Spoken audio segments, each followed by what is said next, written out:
नमस्कार दोस्तों, मैं सुनील कुमार परिहार आपका अपने YouTube चैनल परिहार करंट अफेयर्स में बहुत बहुत स्वागत करता हूं। आज हम टॉप 15 क्वेश्चंस लेंगे जो 10 अक्टूबर के लिए है। चलिए वीडियो स्टार्ट करते हैं। और वीडियो स्टार्ट करने से पहले बताना चाहता हूं, अगर आप हमारे चैनल पर नए हैं तो सबसे पहले हमारे चैनल को सब्सक्राइब कीजिए, लाइक कीजिए और कमेंट बॉक्स में कमेंट जरूर कीजिए और बेल आइकन को प्रेस करना ना भूलें, जिससे आपको आगे हमारे आने वाले सारे वीडियोस के नोटिफिकेशंस मिलते रहें। चलिए वीडियो स्टार्ट करते हैं विदाउट समय गवाए। फर्स्ट क्वेश्चन, हाल ही में भारत के नए नियंत्रक और महालेखा परीक्षक के रूप में किसे नियुक्त किया गया है? तो ये किया गया है गिरीश चंद्र मुर्मू जी को। चलिए इनके बारे में थोड़ा सा जानते हैं। तो जम्मू कश्मीर के उपराज्यपाल के इस्तीफे के बाद गिरीश चंद्र मुर्मू को भारत के नए नियंत्रक और महालेखा परीक्षक, जिसे के नाम से भी जाना जाता है, के रूप में नियुक्त किया गया है, जो राजीव महर्षि जी के स्थान पर पदस्थ हुए हैं। और मुर्मू जी गुजरात कैडर के 1985 बैच के भारतीय प्रशासनिक सेवा के अधिकारी है। ये इनसे रिलेटेड इन्फॉर्मेशन थी। चलिए नेक्स्ट क्वेश्चन देखते हैं। हाल ही में गुयाना के नए प्रधानमंत्री के रूप में किसे नियुक्त किया गया है? तो किन्हें किया गया है? जैसा कि आप इमेज में देख सकते हैं, मार्क एंथनी फिलिप्स। इन्हें गुयाना के नए प्रधानमंत्री के रूप में नियुक्त किया गया है। ब्रिगेडियर और सेवानिवृत्त, यानी एक्चुअली ये रिटायर हो चुके हैं, मार्क एंथनी फिलिप्स गुयाना रक्षा बल के पूर्व चीफ ऑफ स्टाफ है और वर्ष 2013 से 2016 तक इस पद पर कार्यरत रहे हैं। गुयाना के पूर्व राष्ट्रपति भरत जगदेव को भी मंत्रिमंडल में शामिल किया गया है। चलिए नेक्स्ट क्वेश्चन देखते हैं। दुनिया का सबसे ऊंचा रेल पुल कहाँ बनाया जा रहा है? तो ये बनाया जा रहा है जम्मू और कश्मीर में। जैसा कि आप इमेज में देख सकते हैं, इसी टाइप का ये रेल ब्रिज बन रहा है जम्मू और कश्मीर में। यह पुल चिनाब नदी पर बनाया जा रहा है, जो 2021 तक तैयार हो जाएगा। इस पुल की कुल ऊंचाई है 467 मीटर और यह नदी तल से 359 मीटर ऊंचाई पर होगा। इसकी डिज़ाइनिंग इस तरह की गई है कि यह 266 किलोमीटर पर आवर्स तक की हवा को झेल सकता है। इसकी लागत आएगी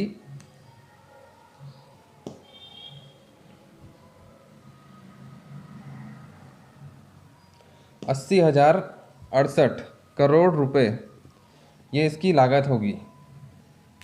चलिए नेक्स्ट क्वेश्चन देखते हैं। हाल ही में कौन सा देश कोविड-19 के वैक्सीन पंजीकृत करने वाला दुनिया का पहला देश बन गया है? तो ये है रूस।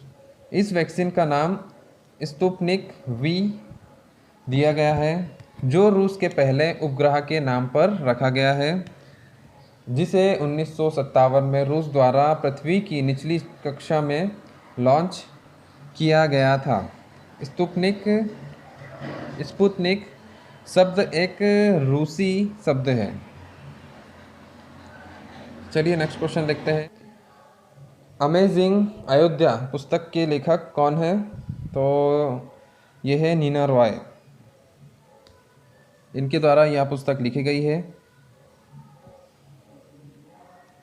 यह पुस्तक अयोध्या शहर के बारे में प्रामाणिक जानकारी प्रदान करती है, जो प्राचीन हिंदुओं के समय और जीवन और राम और सीता जी के हृदय आंकड़ों को समझने में मदद करती है।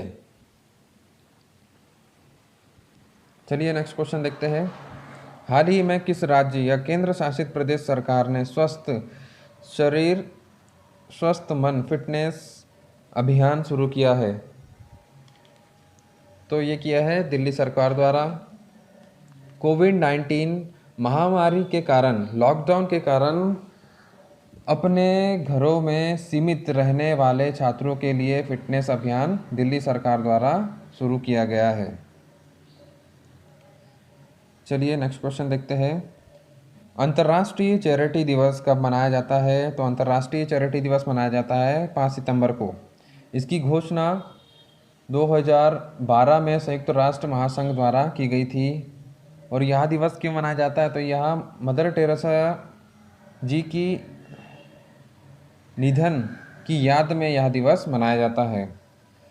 इन्हें 1979 में गरीबी और संकट से उभरने के संघर्ष में किए गए काम के लिए नोबेल शांति पुरस्कार मिला था। चलिए नेक्स्ट क्वेश्चन देखते हैं। हाल ही में किसे इंदिरा गांधी शांति पुरस्कार 2019 से सम्मानित किया गया है? तो सर डेविड एटनबरो, इन्हें इंदिरा गांधी शांति पुरस्कार से सम्मानित किया गया है। वह एक अंग्रेजी प्रसारक और प्राकृतिक इतिहासकार है। यह इंदिरा गांधी मेमोरियल ट्रस्ट द्वारा प्रति वर्ष अंतर्राष्ट्रीय शांति विकास और एक नए अंतर्राष्ट्रीय आर्थिक आदेश को बढ़ावा देने के लिए रचनात्मक प्रयासों को पहचानने के लिए व्यक्तियों संगठनों को प्रस्तुत किया जाता है। चलिए नेक्स्ट क्वेश्चन देखते हैं। हाल ही में किस राज्य सरकार ने दक्षिण भारत की पहली किसान रेल शुरू की है? तो ये की है आंध्र प्रदेश। आंध्र प्रदेश में यह ट्रेन शुरू की गई है। चलिए इससे रिलेटेड इन्फॉर्मेशन है, चलिए वो भी पढ़ लेते हैं। यह रेल आंध्र प्रदेश के अनंतपुर से दिल्ली के आदर्श नगर रेलवे स्टेशन के लिए हरी झंडी दिखाई गई है। आंध्र प्रदेश के मुख्यमंत्री YS जगनमोहन रेड्डी और केंद्रीय कृषि मंत्री नरेंद्र सिंह तोमर जी ने वीडियो कॉन्फ्रेंसिंग के माध्यम से यह ट्रेन को हरी झंडी दिखाई है। इस ट्रेन से किसानों को दूर के स्थानों तक कृषि उपज के लिए ट्रांसपोर्ट सुविधा और उनके आय को 2 गुना बढ़ावा मिलेगा। यानी सीधी तौर पर देखा जाए तो किसानों को इससे बहुत बेनिफिट्स मिलेंगे।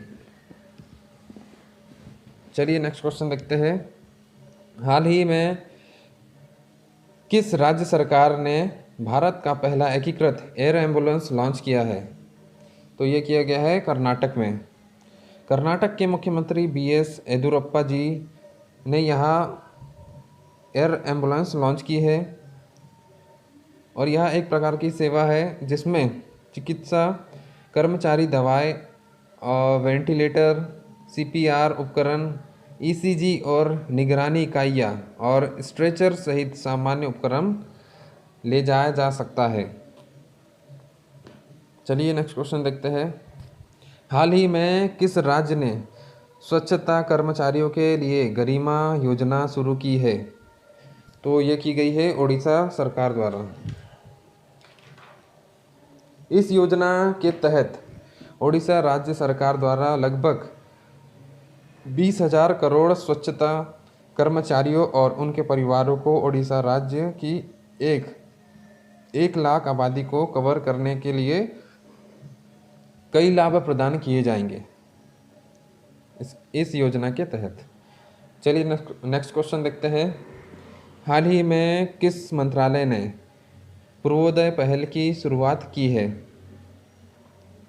तो इस्पात मंत्रालय द्वारा ये पूर्वोदय पहल शुरू की गई है। इस्पात मंत्रालय द्वारा एकीकृत इस्पात संयंत्रों के साथ साथ इस्पात समूहों के विकास के लिए यह पहल को शुरू किया गया है। इसकी घोषणा केंद्रीय इस्पात राज्य मंत्री धर्मेंद्र प्रधान जी ने राज्यसभा में की है। चलिए नेक्स्ट क्वेश्चन देखते हैं। हाल ही में जारी विश्व बैंक के वार्षिक मानव पूंजी सूचकांक 2020 में भारत की रैंक क्या है? तो ये 116वें स्थान पर है।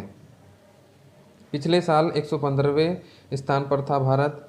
और यह सूचकांक अपने नागरिकों की आर्थिक और व्यावसायिक क्षमता को तैयार करने और व्यवस्थित करने के लिए अपनी क्षमता के आधार पर देशों को रैंक करता है। चलिए नेक्स्ट क्वेश्चन देखते हैं। हाल ही में प्रधानमंत्री नरेंद्र मोदी जी ने किस राज्य में ऐतिहासिक कोसी रेल महासेतु का उद्घाटन किया है? तो ये किया है बिहार में। जैसे कि आप सेतु के नाम से जान सकते हैं, तो कोसी नदी कहाँ पर है? बिहार में है। तो बिहार में यहाँ महासेतु पुल का निर्माण किया गया है। यह पुल भारत नेपाल सीमा के करीब होने के सामरिक महत्व का है। और यह महासेतु 1.9 किलोमीटर लंबा है, लगभग 2 किलोमीटर के आसपास। और इसके निर्माण की लागत 516 करोड़ रुपए है। चलिए नेक्स्ट क्वेश्चन देखते हैं। हाल ही में किस केंद्रीय मंत्री का निधन हो गया है? तो ये रिसेंटली न्यूज़ है, तो इसे थोड़ा ध्यान रखिएगा। रामविलास पासवान जी का निधन हो चुका है। और इनका निधन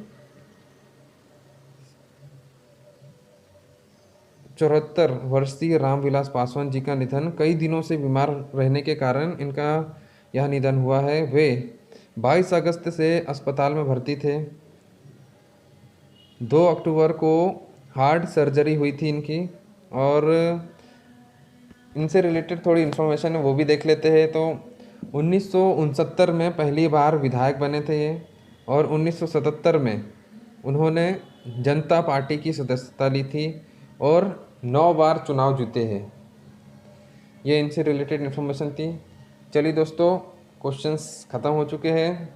आशा करता हूँ आपको वीडियो पसंद आया होगा। वीडियो अगर पसंद आता है तो लाइक कीजिए, कमेंट कीजिए और मेरे चैनल को शेयर कीजिए, ज़्यादा से ज़्यादा लोगों में शेयर कीजिए। चलिए आगे मिलते हैं ऐसी वीडियो के साथ में। बहुत बहुत धन्यवाद।